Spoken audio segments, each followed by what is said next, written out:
Hello everyone, hope you doing and welcome back to my channel. ये video Hindi में होने वाला है और आज हम बात कर रहे हैं डे 17 दिसंबर डेली लीड कोड चैलेंज की।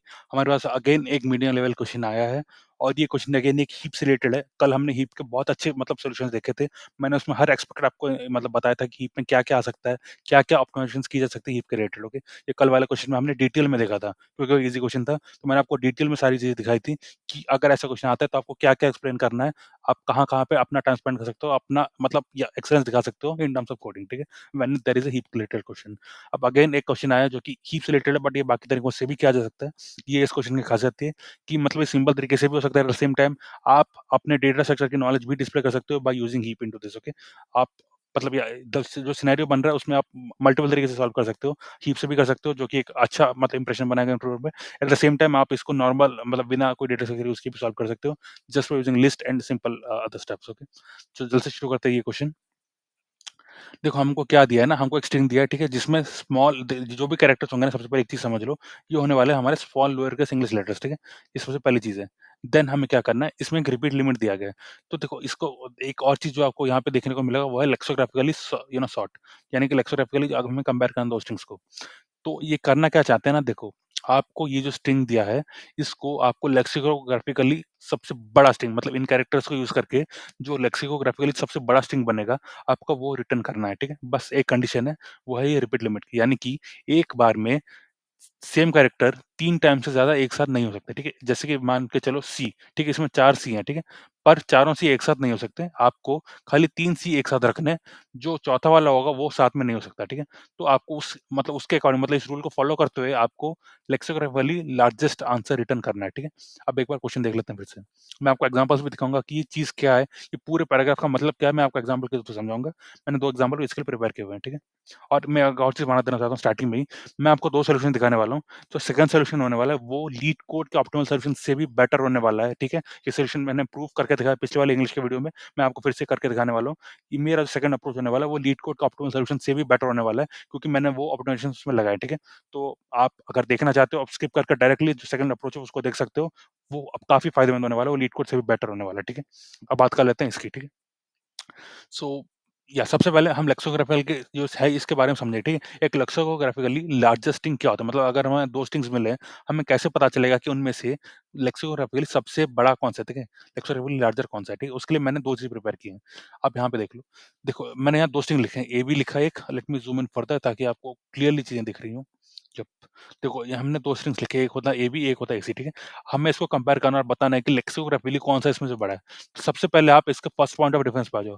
फर्स्ट पॉइंट ऑफ डिफरेंस क्या होता है? देखो यहाँ पे ए बी है, यहाँ पे ए सी है। यानी कि जो पहले कैरेक्टर है यानी कि ए ये दोनों में मैच कर रहा है। पर दूसरे कैरेक्टर में आ जाते हैं, दूसरा कैरेक्टर मैच नहीं कर रहा है। तो इसको बोलेंगे फर्स्ट पॉइंट ऑफ डिफरेंस, ठीक है? यहाँ पे बी है, यहाँ पे सी है। अब बी और सी में से अल्फाबेटिकली सबसे बड़ा कौन-सा होता है? अल्फाबेटिकली आप देखोगे तो सी बड़ा होता है, ठीक है? बी से कंपैरिज़न में सी बड़ा होता है। तो इस वजह से हम कह सकते हैं जो सी है एसी है वो ग्रेटर दैन एबी है, ठीक है? ये होता है लेक्सिकोग्राफिकली कंपैरिज़न के हिसाब से रिज़ल्ट, ठीक है? अब आते हैं दूसरे केस में, देखो यहाँ पे एबी है, ठीक है? सेकंड केस में भी ए बी है, पर यहाँ पे एक्स्ट्रा कैरेक्टर है, ठीक है? इस केस में जिसमें एक्स्ट्रा कैरेक्टर है, रिमेंबर पहले के 2 कैरेक्टर दोनों में सेम हो रहे हैं। तीसरा कैरेक्टर पहले वाले स्ट्रिंग में है ही नहीं, ठीक है? पर स ये जो सेकंड स्ट्रिंग है इसमें तीसरा कैरेक्टर भी है। तो इस केस में तीसरा जो कैरेक्टर है वो लेक्सिकोग्राफिकली बेटर होगा, बड़ा होगा compared to the first string, okay? ये मैंने आपको समझा दिया कि डेफिनिशन क्या होता है, इसको कैसे समझते हैं, लेक्सिकोग्राफिकली सॉर्ट क्या होता है, कंप्रेहेंस कैसे करते हैं, ये मैंने आपको बता दिया, ठीक है? अब क्वेश्चन में वापस आते हैं। You are given a string s and an integer repeat limit. Construct a new repeat limited string using the characters of s such that no characters appears more than repeat limit times in a row. पहले एक बार फिर से समझ लो। हमको एक answer बनाना है जिसका ये नाम है, ठीक है? Using the characters of s such that no character appears more than repeat limit in a row, यानी वही कह रहे हैं कि एक साथ आपके इस पर्टिकुलर नंबर से ज़्यादा कैरेक्टर्स सेम नहीं हो सकते। यानी कि आपके पास 4 कैरेक्टर है मान के चलो, आप 2 या 3 ही एक साथ रख सकते हो, डिपेंडिंग ऑन ये आपको वैल्यू क्या दी है, ठीक है? जो ये वैल्यू जैसे कि इस केस में देख लो ये 3 दी है, यानी कि हम सिर्फ़ एक बार में सेम कैरेक्टर्स को 3 बार ही एक साथ रख सकते हैं, ठीक है? उससे ज़्यादा नहीं, ठीक है? फाइन, उसके बाद क्या दिया है? Return the lexicographically largest answer possible, ठीक है? As simple as that. और इसका जो डेफिनिशन था, ये मैंने आपको इन 2 एग्ज़ाम्पल से दिखा दिया है। आप मेरे एग्ज़ाम्पल्स को देख लो, आपको पूरी चीज़ समझ में आ जाएगी। आप चाहो तो खुद से भी एक बार पढ़ लो, पर मैंने पर समझा दिया जो इसका एक्सपेक्ट था, ठीक है? अब आ जाते हैं एग्ज़ाम्पल्स में। तो एग्ज़ाम्पल 1 में क्या है, ये एक स्ट्रिंग दी, इसमें आप देख सकते हो ज़ेड 2 बार है, नंबर सी जो है सॉरी द कैरेक्टर सी जो है वो 4 बार है और क्या ए जो है वो 1 बार है, ठीक है? इसमें रिपीट लिमिट 3 है। तो सबसे पहले हमें क्या करना है देखो लेक्सिकोग्राफिकली लार्जेस्ट का मतलब है कि ये जो मतलब सबसे पहले जो हम सबसे बड़े कैरेक्टर है उसको पहले लेके आना है, ठीक है? तो ज़ेड 2 हैं वो हमने दोनों ले आए, क्यों? देखो ये 3 ज़्यादा से ज़्यादा 3 एक साथ हो सकते हैं पर हमारे में 2 थे, तो हमने इन दोनों को लिख लिया। नाउ कमिंग टू सी देखो सी 4 बार प्रेज़ेंट है, ठीक है? पर हम चारों सी को एक साथ नहीं लिख सकते, ठीक है? हम कितने एक साथ लिख सकते हैं? 3 को लिख सकते हैं। तो हमने 3 को लिख दिया। चौथा लिखने से पहले हमको एक और कैरेक्टर इंट्रोड्यूस करना पड़ेगा। कौन-सा कैरेक्टर हम करेंगे? क्योंकि रिमेंबर हमको अगेन आंसर लेक्सिकोग्राफिकली लार्जेस्ट भी लाना है, ठीक है? तो उस वजह से हम जो सी के नीचे जो सबसे लार्जेस्ट कैरेक्टर है यानी कि नेक्स्ट लार्जेस्ट कैरेक्टर फ्रॉम सी, तो वो क्या है? खाली एक ही कैरेक्टर बचता है जो कि ए है। तो हम ए को एक बार लिखेंगे फिर सी को लेके आएँगे, ठीक है? Coming to the second example इसको मैं आपको ट्रेस करके दिखाऊँगा। जो एग्ज़ाम्पल नंबर 2 है इसको ट्रेस करके देखते हैं। देखो इसमें क्या करना है सबसे पहले जैसे कि मैंने आपको बताया था क्योंकि देखो इस दोनों में से सबसे लार्जेस्ट कौन-सा बी है, तो हम बी से स्टार्ट करेंगे। सबसे पहले हम एक बी लिखेंगे अगेन ये रिपीट लिमिट से अब अभी भी बड़ा नहीं है तो एक और भी लिख देंगे, बस अब रिपीट लिमिट हमने पहुँच लिया, ठीक है? इसके बाद हम और भी से नहीं लिख सकते, ठीक है? तो अब इसकी फ्रीक्वेंसी क्या बचती है? अब इसकी फ्रीक्वेंसी खाली 1 है, ठीक है? अब खाली 1 भी बचा है। नाउ क्योंकि अब इस लिमिट तक हम पहुँच चुके हैं, हमको एक और कैरेक्टर इंट्रोड्यूस करना पड़ेगा। वो कैरेक्टर कौन-सा होगा? जो कि बी के जस्ट नीचे हो, यानी कि next largest character from b. यानी कि अगर आप ज़ेड से स्टार्ट करोगे ए की तरफ, तो बी के बाद क्या आएगा? बी के बाद ए आएगा। तो हम खाली एक ए को लिखेंगे, ठीक है? इसकी फ्रीक्वेंसी फिर 2 हो जाएगी। अगेन हम बी में वापस आ जाएँगे। बी में क्या बचा? एक ही बी बचा है। तो अगर जब तक ये इसको क्रॉस नहीं करता हम तब तक लिखते जाएँगे। इस केस में एक ही बचा था तो हमने खाली एक ही लिखा, ठीक है? अब फिर से ए में आ जाते हैं। ए में जो हैं 2, ठीक है? क्या इसको लिमिट को क्रॉस कर रहे हैं? नहीं। तो हम दोनों को एक साथ लिख देंगे, ठीक है? तो ये होने वाला है आपका आंसर, ठीक है? आप कंपेयर करके देख सकते हो सेम चीज़ है यहाँ पे, ठीक है? फाइन। अब आ जाते हैं कि हम इसको इम्प्लीमेंट कैसे करेंगे?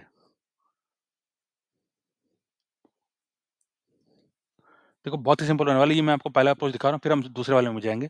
सबसे पहले उनके फ्रीक्वेंसीज़ को नोट करा, फ्रीक्वेंसी को नोट करने के लिए मैंने एक अरे बनाया हुआ है, जिसमें 26 कैरेक्टर्स होने वाले हैं, मतलब 26 वैल्यूज़।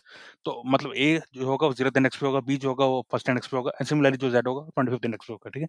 हम उनकी फ्रीक्वेंसीज़ उस पर्टिकुलर इंडेक्स में नोट करेंगे। तो ये मेरा एक एसक्यू वैल्यू देखो इसमें आपको 2 चीज़ समझनी है। सबसे पहली चीज़ ऑर्डिनल ऑपरेटर। ऑर्डिनल क्या होता है? पाइथन में जो ऑपरेटर होता है बेसिकली हमें बताता है कि एक कैरेक्टर का एसक्यू वैल्यू क्या है, ठीक है? ये उसका एसक्यू वैल्यू जो कि एक इंटीजर वैल्यू है वो दे देगा हमें, ठीक है? सिमिलरली एक और चीज़ होती है सीएचआर।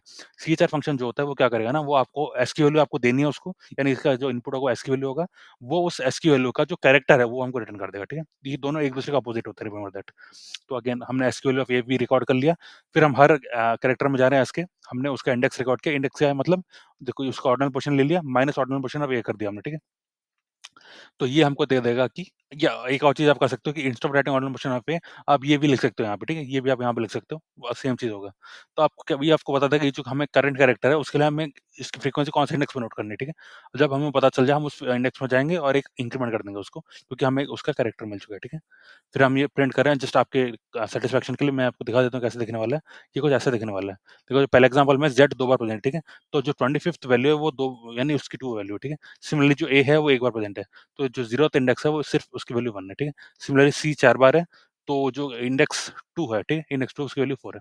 ठीक है? ऐसे दिखने वाला है। नेक्स्ट ये मैंने एक फ़ंक्शन लिखा है इसका देखो काम क्या है हम यहाँ समझ लेते हैं। जैसे कि मैंने आपको यहाँ बताया था, देखो यहाँ पे क्या किया था हमने 2 बी लिखने के बाद हमको एक कैरेक्टर दूसरा वाला चाहिए था, ठीक है? सिमिलरली उस फ़ंक्शन के लिए मैंने ये बनाया है, ठीक है? ये वाला फ़ंक्शन बनाया है। इसका काम क्या है? हम इसमें इंडेक्स दे देंगे, जैसे कि हमने अभी 2 बी लिखे हैं, ठीक है? तो बी का इंडेक्स हम इसको दे देंगे, तो यानी बी के नीचे जो भी वैल्यूज़ हैं, ये उनमें जाकर रिमेंबर ये रिवर्स में काम करता है। यानी इसको इंडेक्स दिया तो इंडेक्स -1 से स्टार्ट करेगा और ये 0 तक जाएगा, ठीक है? यानी कि जो भी इसको नॉन ज़ीरो फ्रीक्वेंसी वाला कैरेक्टर मिला, okay? From when we are going from b towards the last character that is जो भी हम करंट कैरेक्टर है वहाँ से लेकर ए तक जाएँगे, ठीक है? उनमें से बीच में जो भी हमको नॉन ज़ीरो कैरेक्टर मिला, हम उसको रिटर्न कर देंगे प्रोवाइडेड उसकी फ्रीक्वेंसी नॉन ज़ीरो, ठीक है? समझ दैट। उसकी फ्रीक्वेंसी को यहाँ पे माइनस भी करेंगे, फिर उसको रिटर्न कर देंगे। अगर यहाँ पे कुछ भी नहीं मिला, मान के चलो यहाँ पे कुछ भी नहीं मिल रहा तो हम -1 रिटर्न करेंगे, ठीक है? As simple as that. Now अब यहाँ पे देख लो एक चीज़ और यहाँ पे जो मैंने आपको नहीं बताया अभी तक है, you do not have to use all the characters in s ठीक है? ये सिचुएशन कब आएगा वो भी देख लेते हैं। अब मान के चलो आपके पास एक सेपरेट क्वेश्चन में आपको 3 बीस दिए हुए हैं, ठीक है? और जो रिपीट लिमिट है वो 2 है। इस केस में आप देखो आप 2 बी लिखने के बाद आपका 1 भी बचता है, पर आप कुछ भी और इसमें नहीं लिख सकते, ठीक है? आपके पास कोई और कैरेक्टर बचा ही नहीं इस केस में, ठीक है? तो उस केस में आपको जो रिमेनिंग बी है, आपको उसको छोड़ देना पड़ेगा। आपको खाली ये 2 बी से रिटर्न करने पड़ेंगे एज़ द आंसर ओके? क्योंकि इस केस में आप देख लो, इसमें इन्होंने ये बोला है you do not have to use all the characters in okay. So हम सेम चीज़ करें जब भी एक ऐसा केस आएगा जहाँ पे हम मतलब हमारे पास एनफ 20 हैं पर अगेन हम इसको एक्सीड कर रहे हैं जो रिपीट लिमिट है, तो उसके लिए हम उसको वहीं पे छोड़ देंगे और रिटर्न कर देंगे एज़ इट इज़, ठीक है? तो ये उसके लिए भी उस वाले केस में -1 रिटर्न होगा, ठीक है? मैं आपको इसलिए दिखा रहा था वो। फिर आप स्टार्ट कर लेते हैं। हमने ज़ेड से स्टार्ट करेंगे और ए की तरफ जाएँगे, ठीक है? ये उसी का रेंज होने वाला है। जब भी हमको कोई ऐसा मतलब कैरेक्टर मिलेगा जिसकी फ्रीक्वेंसी 0 है, हम उसको स्किप कर देंगे, नेक्स्ट इटरेशन में जाएँगे। उस कैरेक्टर को ले लेंगे, कैसे लिया? उसका इंडेक्स लिया, उसमें एसक्यूएलफाई ए ऐड किया, फिर उसको सी स्टार फंक्शन में पास कर दिया। तो ये हमको कैरेक्टर दे देगा, ठीक है? नाउ जब तक फ्रीक्वेंसी उसकी 0 नहीं हो जाती, ये लूप रन होगा, ठीक है? इस लूप में ये चीज़ें आती हैं, ठीक है? सबसे पहले आप इस पार्ट को अभी के लिए स्किप कर दो, उसके नीचे हम आ जाते हैं, ठीक है? हम क्या करने वाले हैं, इंसर्ट कैरेक्टर, रिपीट लिमिट और लोअर टाइम्स, ठीक है? यानी कि या तो ये या तो ये, इतना मतलब देखो, हम क्या करेंगे मिन ले लेंगे, मिन ऑफ जो अभी करंट फ्रीक्वेंसी है, कमा द रिपीट लिमिट, जो भी इनमें से छोटा है, आप वो ले लो, वो होने वाली फ्रीक्वेंसी, ठीक है? उस फ्रीक्वेंसी को आप फ्रीक्वेंसी वाइज़ से सबट्रैक्ट कर दो, फिर कैरेक्टर को इससे मल्टीप्लाई करके उतनी बार यानी कि कैरेक्टर यहाँ पे ए में ऐड कर दो, ठीक है? इसका कहने का मतलब वो है, ठीक है? नेक्स्ट टाइम आप जब आओगे, तब आप समझने की कोशिश करो, देखो अब वो केस आ गया जब 2 बी के बाद हमको एक ए लिखना पड़ा, ठीक है? ये वही वाला केस है। उस केस में क्या हमको ये वाला पार्ट एग्ज़ीक्यूट होगा, ठीक है? उसमें क्या है, देखो हम चेक करें कि आंसर नॉन ज़ीरो है, नॉन ज़ीरो है तो क्या आंसर का लास्ट कैरेक्टर अभी करंट कैरेक्टर है? मतलब जो हमारा इस वाले जो कि जिस कैरेक्टर के लिए लूप रन हो रहा है और आंसर का लास्ट कैरेक्टर क्या दोनों सेम है? अगर सेम है, जिसका मतलब होता है कि अब हमें एक नेक्स्ट लार्जेस्ट कैरेक्टर ढूँढ के उसको इंसर्ट करना पड़ेगा, ठीक है? उसके लिए हम क्या करेंगे, इस वाले फंक्शन को कॉल करेंगे, उसमें करंट इंडेक्स i जो कि है, ठीक है? ये जो i है, ये हमने इसमें पास किया, ठीक है? ये क्या करेगा, इस इंडेक्स i से स्टार्ट करते हुए मतलब इंडेक्स 0 तक जाएगा, जो भी हमको नॉन ज़ीरो कैरेक्टर दिखता है मतलब या नॉन ज़ीरो फ्रीक्वेंसी वाला कैरेक्टर दिखता है, उसका हम फ्रीक्वेंसी एक बार माइनस करेंगे, यानी डिक्रीमेंट करेंगे और उस कैरेक्टर को रिटर्न कर देंगे। ये जो कैरेक्टर रिटर्न हुआ है, वो यहाँ पे हम लिख देंगे, ठीक है? हमने यहाँ पे फंक्शन कॉल किया, ये वाला वो कैरेक्टर नेक्स्ट लार्जेस्ट कैरेक्टर, ठीक है? अगर ये -1 नहीं है, तो हम उस कैरेक्टर को अपने आंसर में ऐड कर देंगे। अगर वो -1 हुआ तो क्या करना है, प्रोग्राम को वहीं पे एंड कर दो और आंसर को रिटर्न कर दो क्योंकि अब इसके आगे हम नहीं जा सकते, ठीक है? क्योंकि अब कोई कैरेक्टर बचा ही नहीं है जो लिखने के लिए, इस वजह से आपको जो आपने लिखा है उतना ही रिटर्न कर दो, ठीक है? ये वो केस होने वाला है, इस केस में हम ये कर दें, ठीक है? You don't have to use all the characters in s तो ये वाला वो केस होने वाला है, फाइन? अगेन ये चीज़ मैंने आपको बता दी थी, उसके अलावा आपको मतलब जो भी मिन आता है, उतनी बार आपको लिखना है, ठीक है? आपको आंसर रिटर्न करना है उसके लास्ट। देख लेते हैं आंसर कैसे दिखने वाला है। आप देख सकते हो ये सारे टेस्ट केसेस क्लियर करा और ये मैंने सेगमेंट भी किया हुआ है, ठीक है? तो अगर आप इसकी स्पेस और टाइम कॉम्प्लेक्सिटी की बात करो, देख लो इसमें अगर हम स्पेस की बात करें, तो हमने एक मतलब एरे क्रिएट किया है, जो कि 26 वैल्यू स्टोर करता है, तो ए ऑफ 26 इसकी स्पेस कॉम्प्लेक्सिटी है, जो कि ओ ऑफ 1 यानी कि ओ ऑफ कांस्टेंट होने वाला है, ठीक है? अब टाइम कॉम्प्लेक्सिटी में आ जाएँ, देखो हम इस हर कैरेक्टर ऑफ एस में जा रहे हैं, तो ये ओ ऑफ एन होने वाला है, प्लस अब एक और चीज़ समझ लो यहाँ पे क्या हो रही है, देखो, ज़्यादा से ज़्यादा क्या होगा, मतलब रिमेंबर जो फाइनल टाइम कॉम्प्लेक्सिटी होगा देखो 2 चीज़ में डिपेंड करता है, एन क्या है, at the same time repeat limit क्या है, ठीक है? तो मैं आपको वर्स्ट केस कंसीडर करके बता रहा हूँ, तो वर्स्ट केस में ये होगा कि हर कैरेक्टर के लिए हमको इस पूरे लूप में हर बार जाना पड़ेगा, ठीक है? यानी कि 26 इटरेशंस इस लूप में लगाने पड़ेंगे for each character in an, ठीक है? ईच कैरेक्टर इन एस हमको 26 इटरेशन इसके लिए करने पड़ेंगे, ठीक है? तो ये हो जाएगा n इंटू 26 ओके? सो 26 इंटू n प्लस n ये होने वाला है हमारा time constant in the worst case. Remember मैंने आपको पूरा वर्स्ट केस बोला है, ये केस शायद से कभी ना आए, बट अगेन मैंने आपको पूरा वर्स्ट केस बताया, ठीक है? इसको भी लेंगे तो भी O ऑफ n ही आपका आंसर होने वाला है। आप देखो मैंने इसके टर्म्स में आपको नहीं बताया टाइम कॉम्प्लेक्सिटी क्योंकि आप इसके टर्म्स में जाओगे आपको बहुत कन्फ्यूजन हो जाएगा क्योंकि इसमें एक फॉर लूप है, इसके अंदर एक और व्हाइल लूप है। मैं आपको उतना सिंपल टर्म्स में बता रहा हूँ कि देखो हर कैरेक्टर के लिए आपका ये केस आएगा कि मान के चलो आपका ये जो है रिपीट लिमिट वो 1 है। यानी कि हर कैरेक्टर के बाद आपको एक नेक्स्ट कैरेक्टर सर्च करना पड़ेगा। उसके लिए आपको मान के चलो 26 इटरेशन इसमें लग रहे हैं जो कि मैक्स है, ठीक है? इसमें मैक्स 26 वैल्यूज़ है, 26 इटरेशंस लग रही हैं। तो यानी कि n इंटू 26 हो जाएगा। ये तो वर्स्ट केस में होगा। मोस्टली ये होने भी नहीं वाला, शायद मैंने आपको फर्स्ट में बताया, ठीक है? तो ये n into n plus 20 run होने वाला है, जो कि ऑफ है, ठीक है? Now coming to the second solution जो कि बहुत ऑप्टिमल होने वाला है और ये मैंने आपको जैसे पहले भी कहा था, ये लीड कोड के भी ऑप्टिमल सॉल्यूशन बेटर है। क्यों? मैं आपको दिखाने वाला हूँ, इसमें हम हीप यूज़ करेंगे। हीप का आइडिया क्यों आ रहा है हमारे पास? देखो, बहुत ही सिंपल चीज़ है, हमको सिर्फ मैक्सिमम वैल्यू चाहिए, ठीक है? अगर z प्रेज़ेंट है तो हमको z चाहिए और देखो मान के चलो अगर हमने 2 बार z लिख लिया, हम तीसरी बार नहीं लिख सकते, तो उस केस में हमको नेक्स्ट लार्जेस्ट कैरेक्टर चाहिए। तो उसमें अगेन हीप का ही काम है, ठीक है? तो उस वजह से हीप हम यूज़ कर रहे हैं। इसमें भी सेम चीज़ हमने फ्रीक्वेंसी एरे ले लिया, ठीक है? एसक्यूएल ऑफ ए ले लिया, सेम चीज़ हम कर रहे हैं। इसके अलावा अब यहाँ पे जो एक्स्ट्रा चीज़ हो रही है वो ये है कि हमने एक अलग से एक एरे क्रिएट किया जो कि मैक्स हीप है। उस एरे में जो भी नॉन ज़ीरो फ्रीक्वेंसी वाले कैरेक्टर्स थे हमने उसको अपेंड किया, ठीक है? ये एक सिंगल एलिमेंट होने वाला है मेरे हीप का, ठीक है? इसमें क्या-क्या है? रिमेंबर एक और चीज़ जो ये हीप की लाइब्रेरी है मिन हीप का इम्प्लीमेंटेशन है, पर हमको मैक्स हीप चाहिए, ठीक है? तो उस वजह से हम इसको जो मतलब रिमेंबर इसका इंडेक्स है। इंडेक्स जो होता है वो बेसिकली कैरेक्टर को ही रिप्रेजेंट कर रहा है, ठीक है? ऐसा मैं मतलब मेरे इम्प्लीमेंटेशन में ऐसा हो रहा है, ठीक है? तो जो आई है वो बेसिकली कैरेक्टर रिप्रेजेंट कर रहा है, ठीक? उसके एक्स की वैल्यू को रिप्रेजेंट कर रहा है, remember that, take it in that way उसके एक्स की वैल्यू को रिप्रेजेंट कर रहा है। तो क्योंकि मैं मिनी को मैक्सिमम की तरह यूज़ करना चाहता हूँ, इसलिए मैं इसको माइनस साइन के साथ इन इन मतलब डाल रहा हूँ, ठीक है? ये पूरा मेरा एक एलिमेंट होने वाला है। ये पूरा इसके 2 पार्ट्स हैं। पहला पार्ट क्या है, इसका इंडेक्स है with a minus sign, second part क्या है, इसकी फ्रीक्वेंसी है, ठीक है? Simple as that. नेक्स्ट, फिर मैं इसको हिपिफाई फंक्शन से हिपिफाई करने वाला हूँ, मतलब कि हीप का जो इम्प्लीमेंटेशन होता है, यानी कि हम जो डेटा स्ट्रक्चर क्रिएट करते हैं हीप का जो बाइनरी ट्री होता है, वो इसके बाद होता है, ठीक है? Simple as that. उसके बाद क्या करेंगे, जब तक हीप एम्प्टी नहीं होता ये रन होगा, ठीक है? हमने हीप पॉप किया, हीप पॉप हमको क्या दे देगा, हमको जो सबसे बड़ा कैरेक्टर है, यानी कि जो मतलब अल्फाबेटिकली सबसे बड़ा कैरेक्टर वो हमको रिटर्न कर देगा, जो भी पर इस पर्टिकुलर इनपुट में प्रेज़ेंट होगा। उसका इंडेक्स आ गया, उसकी फ्रीक्वेंसी आ गई। इंडेक्स को हमने -1 से मल्टीप्लाई कर दिया, क्यों? क्योंकि यहाँ पे -1 के साथ स्टोर किया था, ठीक है? -1 के साथ स्टोर किया था। नेक्स्ट, उसके बाद हम वो जो कौन सा कैरेक्टर वो निकालेंगे, कैसे? Index plus SQL add add कर देंगे, तो ये उसको सीएचआर करने के बाद हमको उसका कैरेक्टर मिल जाएगा, ठीक है? एबीसीडी जो भी हमको मिल जाएगा। नेक्स्ट, फिर ये सेम चीज़ जो हमने पिछले वाले सॉल्यूशन में किया था, एग्ज़ैक्ट सेम है, ठीक है? जब तक फ्रीक्वेंसी 0 नहीं होता ये लूप रन होगा। इसमें जो लास्ट का पार्ट देख रहे हो एग्ज़ैक्ट सेम है फ्रॉम द लास्ट सॉल्यूशन, ठीक है? एग्ज़ैक्ट सेम है। जो ओनली डिफरेंस आ रहा है वो यहाँ पे आ रहा है, ठीक है? क्या डिफरेंस आ रहा है देखो, उसमें हम क्या कर रहे थे, हम इसको मतलब जैसे कि नेक्स्ट लार्जेस्ट कैरेक्टर के लिए हम मतलब इसको लेने के लिए क्या कर रहे थे, इस फंक्शन को कॉल कर रहे थे, ठीक है? तो इसमें हमको क्या करना है, इसमें हम वो नहीं करने वाले हैं। इसमें हमको करना है कि देखो, हम इसमें ले रहे हैं जो टॉप वैल्यू हीप का होने वाला है, ठीक है? हम उसी से ले रहे हैं, मतलब जो टॉप वैल्यू अब हीप का होगा, रिमेंबर हमने एक बार पॉप कर लिया, ठीक है? इसके बाद जो नेक्स्ट वैल्यू होगा टॉप में हीप की, यानी कि जो 0th एलिमेंट ऑफ हीप होगा नेक्स्ट, वो सबसे बड़ा वैल्यू होने वाला है, ठीक है? आप देख लो ये कुछ ऐसा दिखता है, ठीक है? ये मेरा सिंगल एलिमेंट होने वाला है, ठीक है? इसका मतलब क्या है देखो, समझ लेते हैं अभी। जो -25 लिखा है इसका मतलब है कि 25th इंडेक्स, यानी कि 25th इंडेक्स क्या होता है? ज़ेड का होता है। यानी कि ज़ेड 2 बार प्रेज़ेंट है, इसका कहने का मतलब ये, ठीक है? जो 25th इंडेक्स वाला कैरेक्टर है वो 2 बार प्रेज़ेंट है। सिमिलर जो इंडेक्स 2 वाला कैरेक्टर है वो 4 बार प्रेज़ेंट है। इंडेक्स 2 वाला कैरेक्टर क्या है? सी है, ठीक है? सी होता है इंडेक्स 2 में होता है, क्योंकि ए होगा वो 0th इंडेक्स में होगा, बी होगा वो इंडेक्स नंबर 1 में होगा और सी होगा इंडेक्स नंबर 2 में होगा, ठीक है? इंडेक्स 0 1 है, यानी कि ए एक बार प्रेज़ेंट है, ठीक है? इसका कहने का मतलब ये। तो जो मेरी हीप का टॉप है, देख लो, ये होता है उसका इंडेक्स का मतलब ये, और जो सेकंड वैल्यू है इसकी, ये होती है उसकी फ्रीक्वेंसी, ठीक है? तो हम इसमें 0th वैल्यू ले रहे हैं, यानी कि उसका मतलब कौन-सा इंडेक्स रिप्रेजेंट करता है, ठीक है? उसको -1 से मल्टीप्लाई कर रहे हैं, उसमें एसक्यू ऑफ आई ऐड कर रहे हैं, फिर हमको सीएचआर कर दे रहे हैं। तो ये हमको देगा कि नेक्स्ट जो लार्जेस्ट कैरेक्टर है, वो कौन-सा होने वाला है, वो हमको इससे मिल जाएगा, ठीक है? फिर हम उसकी फ्रीक्वेंसी को रिड्यूस कर देंगे, ठीक है? अब अगर फ्रीक्वेंसी रिड्यूस करने के बाद उसकी पूरी फ्रीक्वेंसी 0 हो जाती है, तो हम उसको हीप से पॉप भी कर देंगे, ठीक है? पर ये सिर्फ़ हर बार नहीं होगा, ये तभी होगा जब उसकी फ्रीक्वेंसी 0 हो रही है, ठीक है? नेक्स्ट कैरेक्टर को हमने यहाँ पे ऐड कर दिया, फाइन। तो ये होने वाला हमारा सॉल्यूशन, इसमें खाली यही चीज़ अब डिफरेंट थी। आप देखोगे तो ये खाली डिफरेंस है, ठीक है? इसमें हम क्या कर रहे हैं, इसमें आप पहले सॉल्यूशन में देखोगे हम पूरा लूप रन कर रहे हैं बेसिकली, लेने के लिए कि नेक्स्ट नॉन ज़ीरो कैरेक्टर सबसे बड़ा क्या होने वाला है, आपका करंट कैरेक्टर, पर इसमें हम हीप के थ्रू वो मिल जा रहा है, ठीक है? रिमेंबर हम जस्ट हीप को रीड कर रहे हैं। पॉप तभी कर रहे हैं जब वो उसकी फ्रीक्वेंसी 0 हो जाए, ठीक है? इस केस में, ठीक है? अदरवाइज़ पॉप खाली यहाँ पे ही हो रहा है, ठीक है? Simple as that. अब इसकी आप टाइम और स्पेस कॉम्प्लेक्सिटी की बात कर लो, देखो इसमें 2 चीज़ें हैं। इसकी टाइम स्पेस कॉम्प्लेक्सिटी की बात करोगे, हमने मैंने लिखा है 26/26, क्यों? देखो, ये एक फ्रीक्वेंसी एरे होने वाला है, जिसमें 26 एलिमेंट्स होने वाले हैं, फाइन। उसके अलावा आप अगर देखोगे यहाँ पे जो हीप है मेरा, उसमें भी हमने exact 26 elements on the worst case होने वाले हैं, क्यों? रिमेंबर अगर जो भी नॉन ज़ीरो फ्रीक्वेंसी वाले कैरेक्टर्स हैं, मैं उनको यहाँ डाल रहा हूँ। सिर्फ़ 26 कैरेक्टर ही हो सकते हैं ऑन मैक्स, ठीक है? तो ऑन द वर्स्ट केस इसमें 26 वैल्यूज़ होने वाले हैं। तो इसलिए मैंने यहाँ पे O ऑफ 26 प्लस 26 लिखा है, जो कि O ऑफ कांस्टेंट होता है, वो 1 होता है, ठीक है? अब बात आ जाती है टाइम कॉम्प्लेक्सिटी, देखो यहाँ पे ही गेम चेंज होने वाला है, देखो ध्यान से देखना ये।